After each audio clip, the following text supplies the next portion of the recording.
All right, let's talk about something I think a lot of us have felt. That feeling of being a bit lost, you know? Like you're moving, you're busy, but you're not really going anywhere. Well, today we're going to break down a really practical framework for getting out of that rut, for moving from confusion to real, solid purpose. I mean, does this look familiar?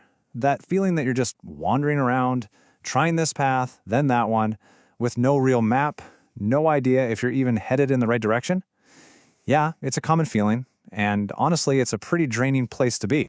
So the speaker we're looking at has this really powerful name for it, the wilderness years. It's that period of your life where you don't have a clear direction or a core skill, and you're just lost in the woods. And he has a pretty serious warning about it too. If you stay there too long, the fall can be really painful. But here's the good news. He doesn't just describe the problem. He gives us a map to get out of the wilderness. So that's what we're going to do. Let's dive in and take a look at this path he lays out. First up, let's really get to grips with what we're talking about. Section 1, the wilderness of confusion. We're going to explore what it actually feels like to be stuck in that aimless phase. And this quote just hits the nail on the head. Without any real skills, any foundation, life becomes this endless loop. You try one thing, you hit a wall, you bounce to something else, hit another wall, and you just end up going in circles, more confused than when you started. So how do we break that cycle? How do we get out of the wilderness? Well, that leads us right into Section 2, the currency of skill. This is all about building your way out, one brick at a time. The source gives us this amazing metaphor, skill currency. Think about it. Every single skill you learn isn't just something you can do. It's an asset. It's like a piece of gold that you can collect, save up, and then, down the line, transform into something way, way more valuable. And his own life is the perfect example. You look at his path, and at first glance, it makes no sense, right? A job in journalism, then wandering around Europe, then a stint in Hollywood. It seems totally random. But each one was a brick. Journalism taught him about drama and deadlines. Europe taught him discipline. Hollywood taught him research and story. All of these seemingly unrelated skills were the bricks that built the foundation for his masterpiece. And this is absolutely crucial. This isn't just some nice idea. When you commit to learning a skill, you are physically changing your brain. I mean, you are literally rewiring the connections inside your head. Think of it this way. Before you start, your brain is kind of like this, scattered thoughts, paths that go nowhere, which leads to all that confusion. But as you practice, as you learn, something incredible happens. Those non-material things, your thoughts, your effort, they literally change the material wiring of your brain. New connections are forged, pathways get built where there was nothing before. And that is what creates focus and brings you clarity. Okay, so you've been laying bricks, building up your skill currency. That's awesome. But skills alone, they're not enough.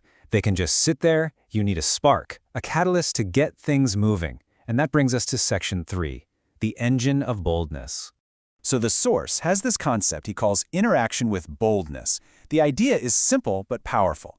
When you act decisively, with confidence, you create this energy around you. It's almost like a force field.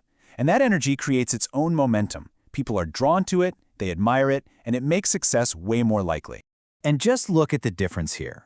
You've got the timid person who spends years talking about their great idea, always asking for permission, waiting for the perfect moment. And you know what? They usually get forgotten. But the bold person, they just go for it. They create their own dynamic. And here's the crazy part. People admire that action, even if the whole thing blows up and fails. It's the attempt they respect. This story is a perfect example. So this guy wants to start a magazine, and his own mom tells him that's a bad idea. A timid person would have given up. But what does he do? He leans right into the criticism. He boldly names the magazine Bad Ideas. And it works. It becomes this incredible marketing gimmick, and the magazine is a hit. That's boldness in action. And this quote really just sums it all up. In a world that often encourages us to be afraid, to fit in, the speaker is making a plea for more individuality, more courage, a call to embrace what makes you different and to act on it.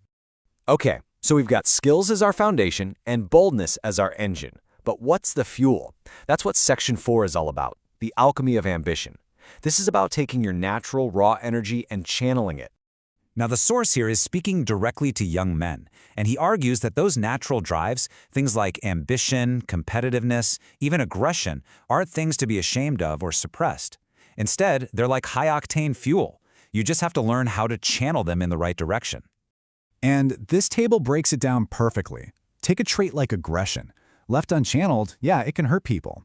But if you channel it into your work, it becomes the drive to expose hard truths. Or competitiveness. Unchanneled, it can just be petty and mean. But channeled, it's the fire that pushes you to be the absolute best in your field. It's all about discipline and self-control. And that's why he uses the word alchemy. The ancient alchemists tried to turn lead into gold. This is the same idea. You're taking the raw, kind of chaotic energy of your own nature, and through deliberate focus, transforming it into something priceless, mastery. Which brings us to our final section, the moment it all comes together. Section 5, Unlocking Your World. This is the payoff. This is what all that hard work has been for. So here it is, the entire framework laid out. Step 1, you acquire skills. You build that solid foundation. Step 2, you act with boldness, creating your own momentum. Step 3, you channel your ambition, turning all that raw energy into focused mastery. And what happens next? You unlock your world. Opportunities don't just appear, they start seeking you out. And this is the promise at the end of the road. If you do the work, if you build your skills, act with courage, and channel your nature productively, you will reach a point where everything starts to click. The world will open up for you and you'll finally be ready to step through those doors. So that leaves us with one last really important question that's just for you. As you think about your own path, your own wilderness, what's the first brick you're going to lay?